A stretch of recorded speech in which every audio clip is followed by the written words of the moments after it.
Hello दोस्तों, आपका स्वागत है हमारे इस नए क्लास में। दोस्तों आज हम लेकर आए हैं आपको फिजिक्स क्लास द्वारा इकाई के प्रकार। इकाई के प्रकार क्या होते हैं मेरे दोस्त, आज हम इसमें बताने वाले हैं कि इकाई के कितने प्रकार होते हैं। ठीक है, इकाई के प्रकार आपको जानना बहुत ज़रूरी है मेरे दोस्त, क्योंकि आपको जो बोर्ड एग्जाम होता है उसमें कभी कभी पूछ लिया जाता है और आपको ये जानना बहुत ज़रूरी है, क्योंकि अगर आप जब भी आगे फीस पढ़ना जाएंगे, ठीक है, फीस पढ़ने के लिए आपको ये सब मालूम होना बहुत ज़रूरी है। ठीक है, तो आज हम आपको बताएंगे कि इकाई क्या होता है और इकाई कितने प्रकार के होते हैं। ठीक है, तो पहला हम बताएंगे आपको इकाई यूनिट। इकाई यूनिट क्या होता है, ठीक है, यहाँ पर देखिए क्या है कि किसी भौतिक राशि के मापन के लिए चुनी गई मानक राशि को हम इकाई कहते हैं। ठीक है, आपको 2 लाइन का मेरे दोस्त, अगर आप इसको याद करेंगे तो आसानी से आपको याद हो जाएगा। ठीक है, किसी भौतिक राशि के मापन के लिए चुनी गई मानक राशि को हम इकाई कहते हैं।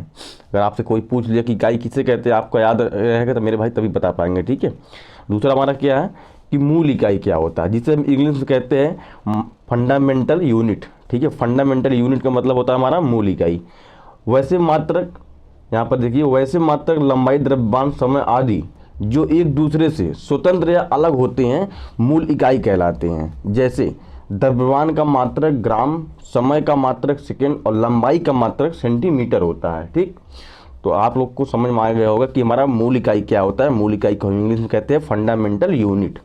ठीक, तो वैसे मात्रक, लंबाई, द्रव्यमान, समय आदि जो एक दूसरे से स्वतंत्र या अलग होते हैं, एक दूसरे से मतलब जुड़े होते हैं या अलग होते हैं, उस राशि को हम मूल इकाई कहते हैं। ठीक है, जैसे द्रव्यमान का मात्रक ग्राम होता है, समय का मात्रक सेकेंड होता है, लंबाई का मात्रक सेंटीमीटर होता है। ठीक है, तीसरा हमारा क्या है, व्युत्पन्न इकाई। यहाँ पर देख सकते हैं मेरे दोस्त, व्युत्पन्न इकाई। व्युत्पन्न इकाई क्या होता है दोस्त, यहाँ पर देख सकते हैं कि वैसी राशियाँ व्युत्पन्न इकाई को हम कहते हैं डेरिवाइड यूनिट। ठीक है, इंग्लिश में जिसे कहते हैं डेरिवाइड यूनिट। वैसी राशियाँ जो मूल मात्रकों पर निर्भर करती है, जो व्युत्पन्न इकाई कहलाती है। बस आप एक लाइन का मेरे दोस्त, अगर आपको याद हो जाएगा तो बहुत आसानी से, एक बार अगर पढ़ देंगे ये आपको आसानी से याद हो जाएगा। ठीक है, और ये आपको बहुत ज़रूरी है याद करना। ठीक है, वैसे राशियाँ जो मूल मात्रकों पर निर्भर करती है, मूल मात्रक जो होता है मूल मात्रक पर निर्भर करती है, उसे हम क्या कहते हैं, व्युत्पन्न इकाई कहते हैं। राइट, अब आपको बताएंगे यहाँ पर आगे देखिए, जैसे क्षेत्रफल का मात्रक वर्ग मीटर, घनत्व का मात्रक किलोग्राम, प्रति का मात्रक घन मीटर होता है।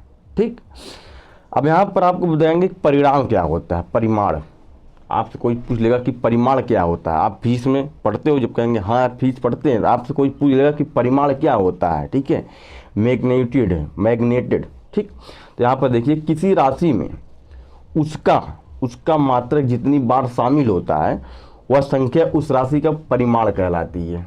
ठीक, किसी राशि में उसका मात्रक जितनी बार शामिल होता है वह संख्या उस राशि का परिमाण कहलाती है। तो शायद आपको समझ में आ गया होगा मेरे दोस्त कि इकाई क्या होता है। जैसे कि मैं आपको बता दिया कि पहला हमारा क्या है, इकाई, जिसे हम यूनिट कहते हैं, सिर्फ हमारा इकाई। ठीक है, दूसरा क्या है, मूल इकाई। तीसरा क्या है, व्युत्पन्न इकाई। ठीक है, एक चीज़ मैं आपको और बताऊंगा, क्योंकि मेरे दोस्त आपको ये याद करना बहुत ज़रूरी है। जैसे आपको मैं बता दिया पहले कि मूल इकाई, यहाँ पर फंडामेंटल यूनिट, आपको हिंदी के साथ साथ इंग्लिश भी याद करना है, क्योंकि अभी आप 12 में हैं। आप 12 पास करने के बाद जब भी आप बीएससी करेंगे, बीएससी में क्या होता है कि आपको पूरा 1 to 1 इंग्लिश में रहता है। अगर आप अभी से जो वर्ड हमारा है हिंदी का वर्ड इंग्लिश में, अगर आप इसको याद करेंगे तो दोस्त आगे जाकर आपको कोई दिक्कत नहीं होने वाला, आप आराम से बीएससी क्रॉस कर लेंगे। ठीक है, क्योंकि बीएससी मेरे भाई बहुत दिक्कत होगा जब वहाँ पर, क्योंकि 1 to 1 इंग्लिश रहता है। वहाँ पर बताया जाएगा आपको कि फंडामेंटल यूनिट किसे कहते हैं, वहाँ पर इस तरह नहीं बताया जाएगा। फंडामेंटल डायरेक्ट बोला जाएगा, वहाँ पर मूल इकाई नहीं बोला जाएगा, वहाँ पर फंडामेंटल बोला जाएगा। ठीक है, तो आप फंडामेंटल याद कर रखेंगे तभी आपको समझ में आएगा। ठीक है, तो दोस्तों इस समय हम रोज़ आपको वो चीज़ें लेकर आ रहे हैं फिजिक्स में जो बहुत ज़्यादा ज़रूरी है याद करना, क्योंकि अगर आपको छोटी छोटी चीज़ें नहीं याद रहेगी तो आप लोग आगे प्रॉब्लम होगा, आपको बहुत दिक्कतें आगे आएंगी। ठीक है, फिजिक्स को पढ़ने में, सवाल को हल करने में। ठीक है, इसीलिए कह रहे चैनल को सब्सक्राइब कर लीजिए। इसी तरह हम आपको important question physics, chemistry, biology का लाता रहूँगा और आप लोग को पढ़िए। पर डे हमारा वीडियो जाएगा।